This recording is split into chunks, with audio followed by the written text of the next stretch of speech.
골로새서 1장 1절에서 12절의 말씀 다같이 하나님의 말씀을 읽습니다. 하나님의 뜻으로 말미암아 그리스도 예수의 사도된 바울과 형제 디모데는 골로새에 있는 성도들 곧 그리스도 안에서 신실한 형제들에게 편지하노니 우리 아버지 하나님으로부터 은혜와 평강이 너에게 있을지어다. 우리가 너희를 위하여 기도할 때마다 하나님 곧 우리 주 예수 그리스도의 아버지께 감사하노라. 이는 그리스도 예수 안에 너희의 믿음과 모든 성도에 대한 사랑을 들었으며 너희를 위하여 하늘에 쌓아둔 소망으로 말미암음이니 곧 너희가 전에 복음 진리의 말씀을 들은 것이라. 이 복음이 이미 너희에게 이름에 너희가 듣고 참으로 하나님의 은혜를 깨달은 날부터 너희 중에서와 같이 또한 온 천하에서도 열매를 맺어 자라는도다. 이와 같이 우리와 함께 종된 사랑하는 에바브라에게 너희가 배웠나니 그는 너희를 위한 그리스도의 신실한 일꾼이요 성령 안에서 너희 사랑을 우리에게 알린 자니라. 이로써 우리도 듣던 날부터 너희를 위하여 기도하기를 그치지 아니하고 구하노니 너희로 하여금 모든 신령한 지혜와 총명의 하나님의 뜻을 아는 것으로 채우게 하시고 주께 합당하게 행하여 범사에 기쁘시게 하고 모든 선한 일에 열매를 맺게 하시며 하나님을 아는 것에 자라게 하시고 그의 영광의 힘을 따라 모든 능력으로 능하게 하시며 기쁨으로 모든 견딤과 오래 참음에 이르게 하시고 우리로 하여금 빛 가운데서 성도의 기업의 부분을 얻기에 합당하게 하신 아버지께 감사하게 하시기를 원하노라. 아멘. 할렐루야.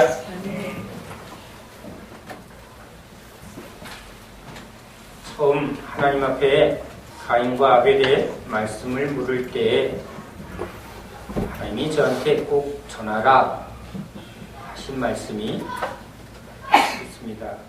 여러분에게 제가 분명하게 전했습니다. 계속 기도하라. 2달간 계속 이것이 뭡니까? 라고 물은 것은 하나님이 듣고 있다는 것을 내가 믿은 것이고 계속 기도를 한 이유는 계속 기도하면 하나님이 응답할 것을 믿었기 때문이라는 것이죠. 아이가 어머니한테 엄마 이게 뭐야? 하고 자꾸 물어야 되는데 엄마가 귀찮아 하고 대답을 안 해주면 아이는 이제 믿음이 생깁니다. 물어봐야 소용없다. 그러니까 아이는 묻지 않습니다. 스스로 그 답을 찾든지 아니면 다른 사람에게 가서 묻게 되어 있습니다. 즉 하나님께 계속 묻지 않는 사람, 계속 기도하지 않는 사람은 이유는 믿지 않기 때문이라는 것입니다. 하나님은 우리의 기도에 들으시는 분이고 응답하시는 분인데 우리가 계속 기도하지 않는 이유는 우리 때 우리가 듣고 싶은 것을 듣지 못하면 우리는 금방 포기를 하고 우리식으로 답을 찾거나 우리식으로 해결하려고 하기 때문입니다. 이것이 바로 믿음 없음입니다. 또 하나는 우리 교회 생활에서 이 성경을 통해서 하나님을 알아야 되는데 하나님을 알기보다는 공식을 외워서 우리 학교에서 공부하는 대로 답을 찾고 답을 맞히는 식으로 신앙생활을 하게 됩니다. 하나님은 이렇게 하면 이렇게 응답하신다라는 잘못된 가르침을 자꾸 붙들다 보니까 응답 안 하면 아 이건 하나님이 안 해주시나 보다라고 우리가 결론을 내버리는 그런 신앙생활을 하게 됩니다. 하나님이 그렇게 오래 기도하도록 하신 이유를 또 깨달았습니다. 주님이 저한테 그 계속 기도하고 또 기도했기 때문에 응답을 주셔서 그 하나님의 말씀을 저에게 설명해 주셨는데 가서 너는 이렇게 계속 기도하라고 그렇게 전하라 해서 여러분에게 전했는데 이제 이 하나하나의 과정을 제가 치르고 나서야 왜 하나님이 그렇게 말씀하셨는가, 또 왜 2달이나 때로는 더 오래 걸린, 제가 최근에 하나님 우주를 왜 이렇게 크게 만드셨어요? 라고 10년이나 넘게 기도했는데 특히 10년이 지난 후에야 그 응답을 제가 듣게 됩니다. 계속 물었더니 그 응답이 저에게 그냥 단순한 답으로 느껴지지가 않습니다. 이것은 아주 중요한 하나님이 이 의도를 가지고 있습니다. 우리 인간 사회는 언어를 통해서, 이 문자를 통해서 뜻을 아주 정확하게 전달하려 합니다. 그렇죠? 우리가 필요한 의사 전달, 또 필요한 어떤 행위를 서로 알기 위해서 문서를 만들고 또 그것을 지식화하고 그것을 이제 서로 교통합니다. 그것을 통해서 서로 계약도 하고 서로 소통을 합니다. 그런데 이 히브리어, 즉 하나님과 인간이 소통하는 이 히브리어의 특징은 지금 우리가 쓰는 언어와 다른 구조를 갖고 있습니다. 이게 무슨 말이냐면 우리는 책상, 그러면 책상이라는 분명한 물체에 대한 속성을 말합니다. 물론 히브리어도 물체의 정확한 뜻을 우리에게 가르쳐줍니다. 그런데 동사의 의미를 굉장히 다양하게 히브리어는 사용합니다. 우리는 뜨겁다, 차갑다 그러면 명확하죠. 이것에서 애매하면 뜨뜻미지근하다라든가 이렇게 하나하나를 정확하게 언어로 규명을 합니다. 그래서 그 뜻으로 정확하게 무슨 의미인지를 빨리 깨닫습니다. 그런데 히브리어의 특징은 그 안에 다양한 뜻을 함께 포함하고 있기 때문에 이것이 어떤 의도로 사용되었는지를 알기가 사실은 쉽지가 않습니다. 그것을 알려면 상대방을 알아야 합니다.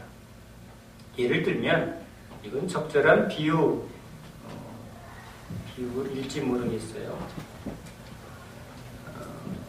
우리 언어 중에 문화적인 언어가 이런 게 있습니다.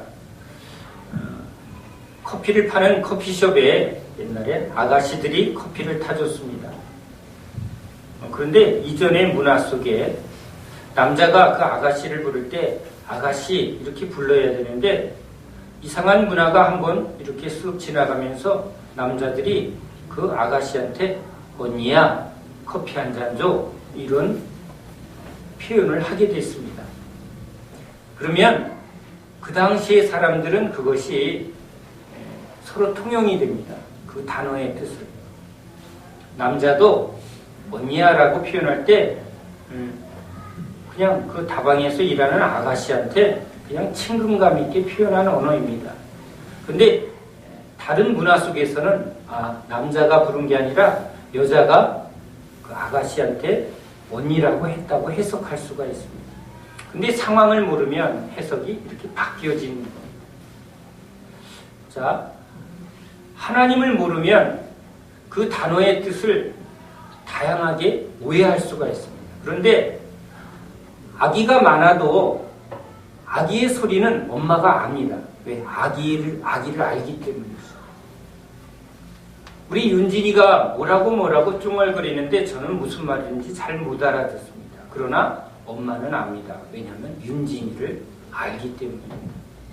히브리어의 가장 중요한 특징은 단어의 의미가 정확한 하나의 규정된 언어를 이렇게 쓰는 게 아니라 상대방을 알아야만 통하는 언어입니다.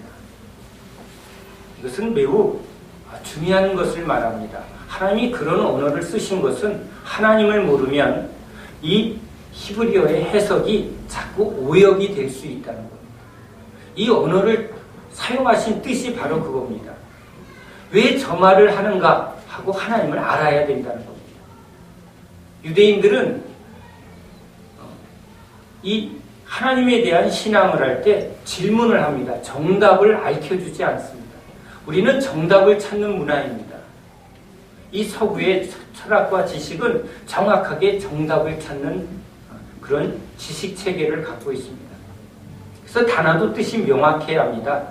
그런데 정답을 찾는 문화가 아니라 그 의미를 찾는 문화입니다. 자, 성경에 그 증거를 봅니다. 아담에게 묻습니다. 아담아, 내가 어디 있느냐? 하나님이 이상한 질문을 성경에 써놨습니다. 여러분, 전지전능한 하나님이 아담이 어디 있는지 몰라서 그 말을 쓸까요? 유대의 랍비들은 이 하나님이 질문하는 그 의도, 그 말을 왜 쓰는가의 뜻을 알아야 합니다. 그러니까 랍비들은 항상 질문을 합니다. 하나님이 질문하듯이 하나님이 왜 이런 질문을 했을까? 하나님이 왜 이런 말을 했을까?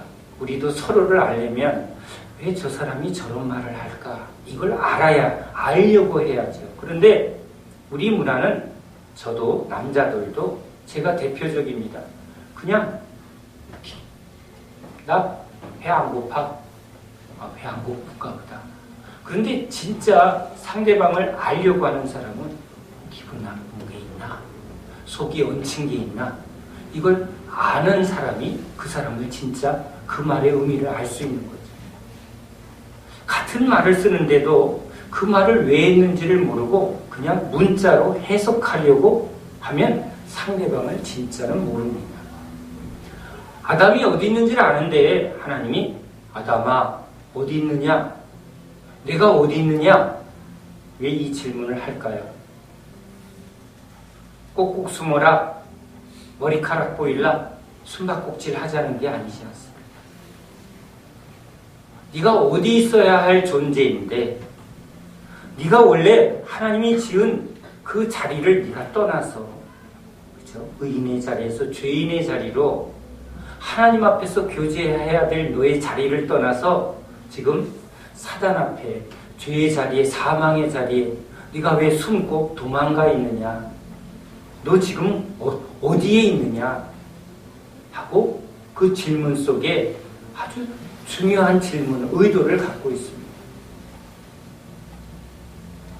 그러니까 너 어디 있는지 내가 아는데 빨리 안 나와 라고 우리같이 이렇게 말하지 않는다는 겁니다. 하나님은 그 단어 하나에 당신의 마음, 의도, 뜻을 담고 있다는 것입니다. 그것이 하나님이 우리와 소통하는 방법입니다. 하나님이 정답을 우리한테 탁 말하면 우리는 정답 신앙이 됩니다. 그러니까 하나님과 기계적인 관계가 됩니다. 정답만 찾으면 되죠. 즉 병만 나으면 된다는 겁니다.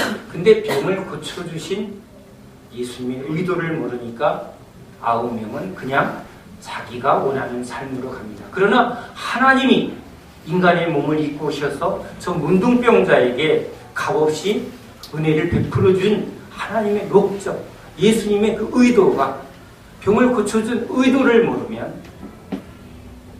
그는 주님 앞에 돌아가지 않고 자기 길로 갑니다. 내게 금과 은은 없거니와 예수의 이름으로 일어나 걸으라.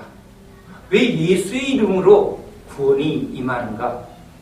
그 안진뱅이, 즉 죄로 어그러진 상태에 하나님 앞에 나아갈 자격도 없고 그럴 힘도 없는 그에게 예수의 이름은, 구원의 그 능력은 그로 일어나 하나님 앞에 담대히 나아가 지으신 목적대로 하나님을 예배하고 찬양하게 하려고 예수님이 오신 것이죠.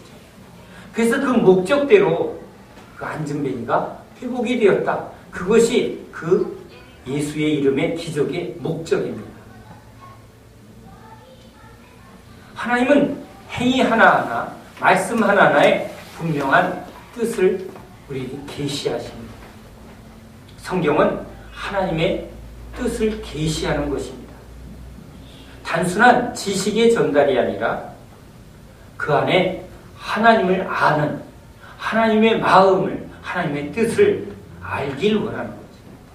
하나님을 모르면 우리는 하나님을 믿을 수 없고 하나님을 사랑할 수 없습니다. 그래서 주님은 우리에게 기도하라 하십니다.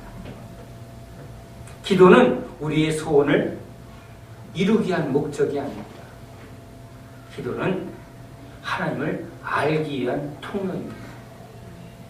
주님이 기도를 가르쳐준 이유는 이제 너희가 누구인가, 하나님의 자녀라는 것을 회복하는 것이 기도의 첫 번째입니다. 하늘에 계신 우리 아버지요, 너희들은 이제 죄인이 아니다. 출애굽한 이스라엘 백성들에게 너희들은 이제 애굽의 노예가 아니라, 죄의 노예가 아니라 너희들은 하나님이 지은 인간이다. 하나님의 형상으로 지은 인간인데, 하나님이 하나님의 형상으로 지은 이유는 인간으로 하여금 하나님과 교제하도록, 모든 동물, 모든 이 생명체 중에 하늘을 보는 존재는 인간밖에 없습니다. 혹시 개가 주님한테 기도하는 걸, 그래요, 이상한 동영상에 개가 엉망 이상한 행동을 하는 것을 본 적은 있을지 모릅니다. 하나님과 교제하고 하나님의 뜻을 알고 하나님의 뜻대로 살도록 지은 존재는 오직 인간입니다. 그러나 죄가 그 하나님을 마음에 두기 싫어하고 자기 이름을 내고 자기 뜻을 위해서, 자기 만족을 위해서 살아가는 것, 이게 하나님 앞에 불의가 된 것이고 하나님의 지은 목적을 깨트린 일이죠. 예수님이 다시 우리에게 구원의 은혜를 베푸는 것은 이제 지으신 목적대로 하나님의 뜻, 즉 하나님을 알고 하나님의 교제하고 하나님의 뜻대로 이 세상을 다스리고 회복하는 그 일을 위해서 주님이 우리에게 오신 것입니다. 인간은 하나님의 계시를 받는 존재입니다. 하나님은 인간에게 말씀하십니다. 짐승에게 당신의 계시를 말하지 않습니다. 짐승을 구원하지 않습니다. 우리는 하나님의 계시를 받아서 그 계시를 이 땅 가운데 이루는 존재로 하나님이 인간을 지었기 때문입니다. 그러나 사단의 말을 듣고 우리는 사단의 종이 되어버렸습니다. 죄로 모든 피조물이 이제 다 고통 속에 빠지게 되었습니다. 다시 회복하려면 이제 다시 하나님의 계시를 받는 존재, 하나님의 음성을 듣는 존재가 되어야 합니다. 그래서 주님이 죽었던 우리 영을 살리시고 우리 귀를 열어주시고 우리의 마음을 새롭게 해서 하나님의 말씀을 이제 받아서 그 말씀으로 살아가는 존재로 회복하려고 주님이 오신 것이죠. 그것을 위해서 주님은 기도하라, 부르짖으라, 구원하소서. 무슨 구원이죠? 듣게 하시고 보게 하시고 하나님을 알게 해라. 그래서 주의 구원을 받은 사람은 이제 하나님의 자녀가 되는 권세를 주셨으니 이제 하나님이 나의 아버지라고 고백하면서 이제 아들이, 자녀가 당연히 모든 문제를 아버지께 구하고 아버지의 뜻을 구하는 것이 자녀의 마땅한 자세요, 본분이죠. 그것이 먼저 주님이 기도를 하게 하신 목적입니다. 자녀들은 계속 자라면서 누구를 보고, 부모를 보고 배우며 자라나고 닮게 됩니다. 어린아이를 보면 그 어린아이의 특징은 부모를 나타냅니다. 누구 닮았는지, 그 아이가 가진 모든 속성은 부모로 받은 것이죠. 아이는 부모를 나타내는 존재입니다.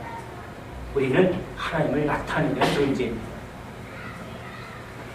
하나님을 나타내기 위해서 우리에게 주신 믿음의 통로는 기도입니다. 하나님을 아는 지식, 그것은 선악과입니다. 하나님이 속한 모든 지식입니다. 그것은 예수 그리스도를 통해서 우리에게 주시는 것입니다. 그러나 우리 힘으로 그것을 먹어서, 불법으로 그것을 먹으면 그 지식은 생명의 지식이 아니라 심판의 결과를 낳게 됩니다. 구약의 모든 것은 예수님을 나타냅니다. 선악과 생명나무, 에덴, 이것은 예수로 우리에게 이제 온전케 하려는 그 계시를 목적으로 하는데, 그 계시를 이제 임의로 그 예수를 향하여 가지 않고 그것을 내가 직접 내 행위로 그 지식을 얻으려 하고 생명을 얻으려 하며 내 행위로 구원을 얻으려고 하는 것이죠. 내가 취하려고 하는 것이죠. 그것은 오직 예수가 내 살과 피를 마시면, 예수를 먹으면 바로 선악과를 주님이 우리에게 주시는 방법은 예수입니다. 주님이 주실 때 받는 것이 은혜입니다.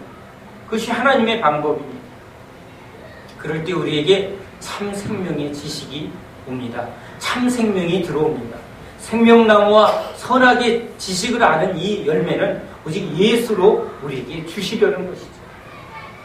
그것을 지금 바라보게 하고 그 뜻을 이루게 하려고 지금 하나님이 창조의 세계를 우리에게 나타내고 있습니다. 그러나 그 하나님의 뜻을 모르니까 사단의 말에 속아서 지금 불법을 행한 것이죠. 이제 다시 우리에게 필요한 것은 바로 그 하나님을 아는 것입니다. 그리스도를 아는 지식, 예수를 통해서 우리는 하나님을 알아갑니다. 그래서 예수의 이름으로 기도하라, 지혜를 구하라, 하나님을 아는 지식을 구하라, 지혜를 구하라 하구나. 하나님은 그것을 깨닫는 총명을 주십니다. 그러면 우리는 점점 하나님을 알게 됩니다. 왜 쉽게 답을 안 주셨을까? 계속 묻다 보니까 하나님을 바라보게 됩니다. 하나님을 묵상하게 됩니다. 왜 그러세요? 하나님, 왜 자꾸 어렵게 하세요? 왜 재정이 어려워요? 목사가 왜 맨날 그거 걱정하게 하세요? 너무 쉬운 일인데. 하나님은 너무 쉬운 일인데. 그것을 매달 가장 빠른 새, 월세. 그 매번 돌아오는 그 문제 앞에 하나님께 갈 수밖에 없어요. 그 일을 계속 하다 보니 하나님이 저를 보게 하는 사람이 있습니다. 사도들. 사도들까지 왜 그러셨나? 정답을 딱 들려주셨으면 난 너무 좋았을 텐데 하나님이 말씀 안 하니까 난 계속 하나님을 바라볼 수밖에 없고 그 답을 찾으려 하니, 하나님의 뜻을 알려고 하니 성경을 묵상할 수밖에 없었습니다. 묵상하다 보니 주님이 저에게 보게 하는 사도 바울, 수많은 사도들, 아니 이들은 너무나 충성하는데 능력도 많은데 왜 이렇게 가난하게 하시나? 이건 내 문제가 아니라 이들을 보니까 도대체 왜 그러시냐고. 이제 나한테 그러시는 거는 내가 이해를 할 수밖에 없는데, 믿음도 개떡 같고 하는 짓도 꼴값을 떠니까 내가 너 못 주겠어 이래도 할 말이 없는데 이들은 왜 그렇습니까? 그렇게 질문하게 되었습니다. 계속 기도하게 되었습니다. 정답을 아는 게 아니라 하나님께 자꾸, 하나님 왜 그러세요? 하나님, 아담이 어디 있는 줄 아는데 왜 아담아 너 어디 있냐? 왜 그런 질문을 하세요? 우리에게 자꾸 주님이 질문하게, 생각하게 합니다. 하나님이 왜 그러시는지, 하나님이 누구신지, 그분이 무슨 뜻이 있는지 하고 자꾸 구하고 찾고 두드리게 됩니다. 그런 과정을 통해서 점점 제가 주님 마음 속에, 그리고 이 성경 속에 계시된 여러 사건들을 조각조각 들춰보고 맞춰보고 생각해보는 과정을 겪게 됩니다. 그러면서 깨달음이 온 것이죠. 아, 주님이 돈 주는 건 참 쉬운데 결국은 주님이 우리에게 원하는 건 영으로 사는 거예요. 기도로 살고 하나님으로 살게 하려고 애굽에서 돈으로 살고 자기 힘으로 살던 이스라엘을 광야에서 하나님이 주시는 힘으로 살게 하려고 광야살이를 한 것처럼 이스라엘 백성들도 사도들도 성령으로 살게 하려고 사도들이 서신서를 통해서 헌금 좀 해달라고 그렇게 편지를 썼습니다. 그래서 어려운 가운데 헌금을 했지만 이들이 경험하는 것은 하나님의 일은 하나님의 능력이 필요하다는 것이죠. 돈으로 되는 일이 아니라 진짜는 하나님의 은혜로 된다는 걸 날마다 경험하게 됩니다. 하나님이 손이 짧고 가진 게 없어서가 아니라 성도들을 사랑하고 사도들을 사랑하기 때문이죠. 그것은 제가 직접 들은 하나님의 음성은 아니지만 성경을 묵상하고 계속 기도함을 통해서 이제 하나님의 뜻이 성경 전체에 어떻게 계시되었는가를 제가 알게 되었다는 것입니다. 그래서 주님이 계속 기도하라고 했구나. 내가 듣고 있고 내가 응답하는데 우리는 신비하게 귀에 정확하게 내가 내게 명한 100일 기도를 준행하지 아니한 거로 내가 너를 100일 동안 가둬놓고 훈련하였노라 이렇게 말씀하시는 것처럼 명확하게 설명해 주시면 너무 좋을 텐데 성경을 구체적으로 풀어줄 때처럼 하나하나 조목조목 질문해서 풀어주시면 내가 더 쉬울 텐데 그러나 그 방법으로 주님은 다 말씀하지 아니하시고 계속 하나님을 묵상하게 하나님을 바라보게 하심을 통해서 이 히브리어의 특징 하나님을 알아야만 하나님의 뜻을 아는 자가 되는 거예요. 그래서 쉬지 말고 왜 기도하라고 하시는 거예요. 그리고 계속 하나님의 말씀을 통해서 하나님을 아는 지식, 그리스도를 아는 지식이 왜 그렇게 중요한가를 이제 조금씩 깨달아요. 오늘 여러분에게, 저와 여러분에게 하나님이 저에게 하나님이 이 과정을 통해서 시간이 참 많이 걸렸는데 왜 그렇게 오랜 시간 속에 응답하시는가를 전하게 하십니다. 우린 계속 주님 앞에서 살 것입니다. 기도할 것입니다. 그러나 주님이 계속 기도하라고. 오늘 이 사도를 통해서 우리에게도 말합니다. 자신의 열심이 아닌 하나님의 뜻으로 내가 사도가 되고 종이 돼서 여러분에게 이렇게 말합니다. 기도를 한다고 하나님을 아는 것으로 하나님의 뜻을 아는 것을 기도하라고. 세상의 모든 사람들의 기도는 자기가 원하는 것을 얻기 위함 구해서 내가 원하는 것을 취하려고 비나이다 합니다. 그러나 우리 그리스도인의 기도는 내가 원하는 것을 얻으려고 하는 기도가 아니라 하나님을 아는 것. 하나님과 그의 보내신 예수 그리스도를 아는 것이 영생이지. 하나님을 알아야 하나님의 말씀의 뜻을 아는 자가 되고 그 뜻을 알아야 믿음이 생기고 사랑이 됩니다. 하나님이 왜 아담에게 아담아 내가 어디 있느냐? 하나님이 왜 그 질문을 했는지 그 뜻을 알아야 오늘 우리에게도 그렇게 질문하십니다. 우리의 이름을 부르며 내가 지금 어디에 있는가? 이스라엘 백성들이 광야에 있는데 주님은 그들의 마음이 애굽에 있는 것을 너희들은 내가 싫어 바알을 남편으로 삼았다. 몸은 내 앞에 있지만 너희들의 마음은 저 세상에 있고 다른 남편을 붙들고 있다. 우리 마음이 어디에 있는가? 오늘 우리가 기도하는 이 이유는 우리의 필요를 채우기 위함이 아니라 내가 누구 앞에 있어야 될 존재인가를 주님 앞에 고백하는 자입니다. 내가 진짜 왜 예수를 믿고 예수 믿는 이 내가 어떤 존재로 무엇을 생각하며 무엇을 해야 되는가를 우리는 깨닫고 그것을 붙들고 주님 앞에 나아가야 될 자리입니다. 하나님 앞에 있는 자리가 얼마나 복된 자리입니까? 원래 지으신 목적의 자리입니다. 기도의 자리는 우리에게 복된 자리입니다. 사망의 자리가 아니라 생명의 자리, 죄인의 자리가 아니라 의인의 자리예요. 또한 이것은 저주가 아니라 축복의 자리입니다.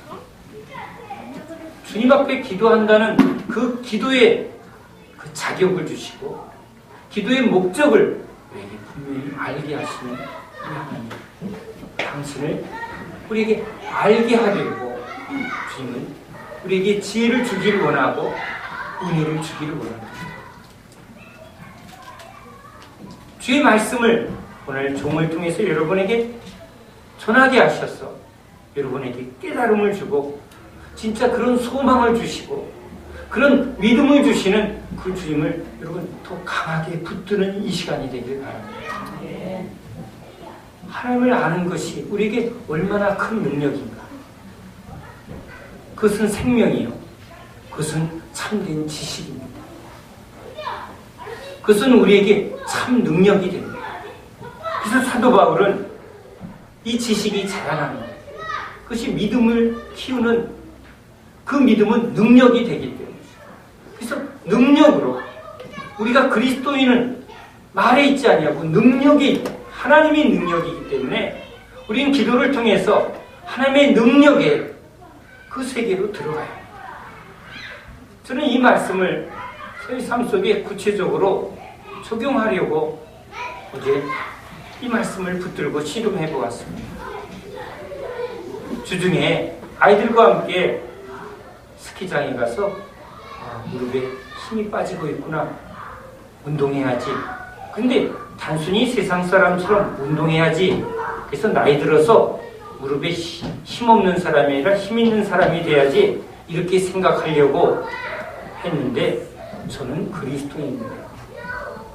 그래서 제가 성경을 묵상해 봅니다. 성경을 봅니다. 하나님 앞에 기도하면서 모세, 갈렙과 여호수아 나이 80에 강건하였고 그가 120에 오히려 나이가 들면서 오히려 더 강건해졌다고 성경은 말합니다. 이게 도대체 뭔가? 하나님의 능력의 세계는, 은혜의 세계는 우리 세상의 그 흐름과 차원이 다른 세계를 말하고 있구나. 그 능력은 어디에 있는가? 주를 위한, 그리고 주님의 은혜 안에 우리한테 열려있는 것이구나. 날마다 지혜와 총명이 더하여져서 나이가 들면서 속사람은 더 총명해지며 이 육체도 주님의 성령 충만해지면 안전뱅이가 일어나고 굳어진 게 풀어지는 역사가 있다면, 성령 충만하다면 그 얼굴이 빛이 나고 그 늙은 몸에도 소생하는 능력이 주어진다고 여기 모세와 갈렙과 여호수아를 증거로, 아니 여기 창세기에는 900살, 그때는 아이를 많이 낳아야 되니까 수명을 길게 했다고 해석할 수 있죠. 지금도 900살까지 살게 해달라고 그렇게 기도할 필요는 없습니다. 왜? 지겹습니다. 빨리 가는 게 소원입니다. 그러나 주님이 이 땅에서 허락하는 그 생명까지는 주의 일에 힘쓴 이 모세와 여호수아와 갈렙같이 강건하여지기를 우리는 구해야 합니다. 바라봐야 합니다. 그래서 단순히 제가 열심히 근육 운동하는 것으로 제 노년의 건강을 유지하는 것으로 제가 스스로 그렇게 붙들지 않고 육체의 관리도 잘해야 되고 마음도 관리 잘해야 되고 영적 관리도 잘해야 되는데 그 중에 제일 내가 간구해야 될 것은 성령의 충만함입니다. 그 성령의 충만함이 이 육신의 연약함조차도 강건하게 회복할 수 있겠구나. 병만 고쳐주는 게 아니라 그 육체도 주님 앞에 잘 드려지면 그렇게 사용할 수 있구나 하고 제 믿음의 적용점을 성경에 두었습니다. 우리가 성경을 보고 하나님의 말씀을 보고 기도하는 이유는 우리는 이 말씀대로 은혜 주시길 원하고 강건해지길 원하고 능력이 있기를 원하시는 그 주님의 뜻을 붙들어야 합니다. 이것은 나의 유익이 아니라 하나님 나라의 유익을 위해서이죠. 살아도 죽어도 주를 위하여. 물론 주님이 빨리 부르시면 스데반처럼 기쁘게 가야 되겠죠. 그러나 세상 사람들처럼 자꾸 무기력해지고 그것을 인정하고 그 흐름 속에 가는 것은 그리스도인이 아닙니다. 우리는 기도해야 됩니다. 하나님을 알고 하나님의 지혜와 그 총명이 더하여지기를. 그래서 속사람이 나이가 들면 더 풍성해지고 더 깊어지고 더 은혜의 빛이 넘쳐야 됩니다. 스데반의 얼굴에서 빛이 나는 것처럼 우리는 점점 신앙의 연수만큼 은혜의 빛이 더 빛나야 될 줄 믿습니다. 바라봐야 되죠. 그것을 구해야죠. 그것이 내게 이루어지도록 강하게 주님 앞에 붙들어야죠. 뭐가 남겠습니까?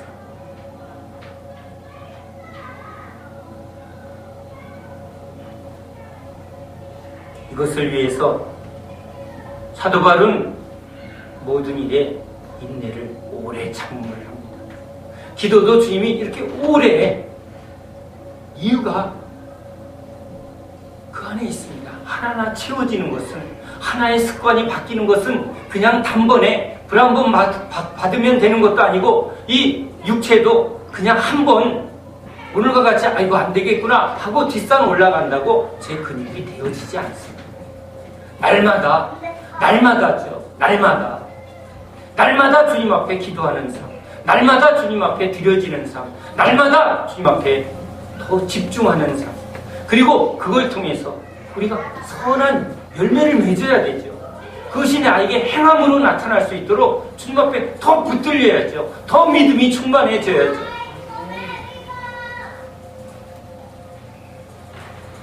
그렇게 준비되었을 때 하나님은 우리의 삶을 통해서 지경을 넓히고 풍성함을 분명히 맛보게 해주실 줄로 믿습니다.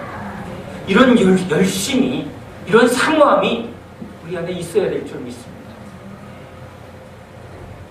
우리 이제 세상 욕심이 세상 게 별거 없다는 걸 알았습니다. 그렇다면 우리는 달려가야죠. 서로 붙들어주며 힘있게 달려가야 합니다. 우리를 무기력하게 만들고 우리를 자꾸 주저앉히는 그 시험에 여러분 넘어지지 말고 우리 생명주는 교회가 서로 붙들어주며 서로 기도하며 힘있게 달려가는 그런 우리 믿음의 공동체 되기를 간절히 소망합니다. 기도합시다. 진짜 한번 기도해 봅시다. 진짜 구해 봅시다. 진짜 붙들어 봅시다. 그래서 함께 그 은혜의 깊은 것을 나누며 자랑하며 증거하며 달려가는 저와 여러분 되시기 바랍니다. 기도합니다.